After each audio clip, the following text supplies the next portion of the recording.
rolls out its online rental service, a new challenge to already struggling Netflix.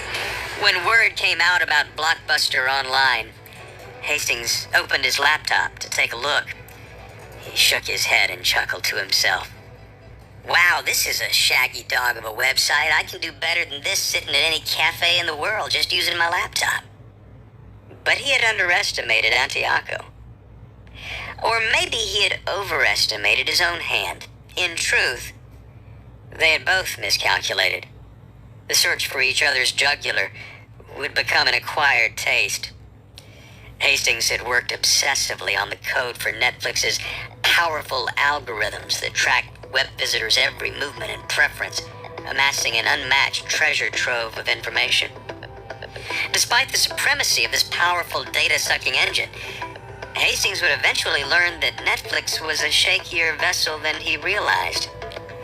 His co-founder, Mark Randolph, had described the struggle to keep Netflix alive as pissing blood for years.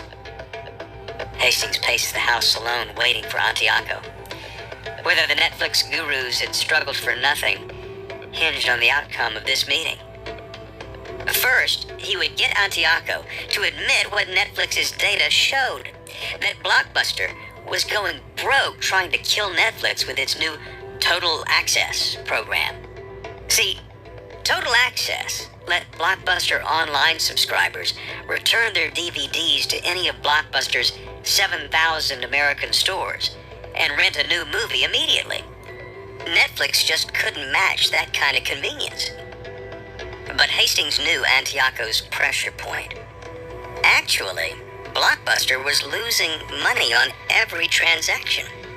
The big chain was already $1 billion in debt. And Antioco's board of directors, led by billionaire investor Carl Icahn, they were yanking on the reins.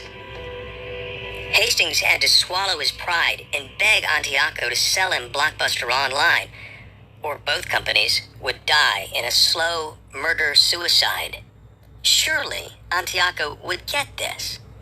But if Antioco refused and Total Access continued, well, Hastings would have to report Netflix's first ever loss of subscribers. Netflix stock price would start melting down along with its equity. By the second quarter of no growth, Netflix would be finished. The company's share price would collapse along with its ability to borrow money to sustain operations. Unless, well, Blockbuster went belly up first from its debt.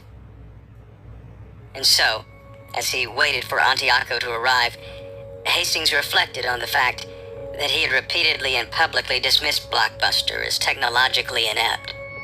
He wished he hadn't said that. Most people who know Hastings well say that he is a genius and visionary. They also say he does not comprehend people all that well, especially when they act in ways that he considers illogical. And that's how he came to underestimate John Antioco and the boys at Blockbuster Online. They were illogical. Antioco spotted Hastings' chalet and pulled up to the curb. Antioco took a few moments to savor his vindication, the sheer arrogance of Hastings. You didn't think we could figure this online thing out, did you, Reed? Warmed by the heated seat, he paused and listened to the engine tick as it cooled. Then, he put on his game face, walked up the snowy sidewalk to the wide wooden porch, and raised his fist.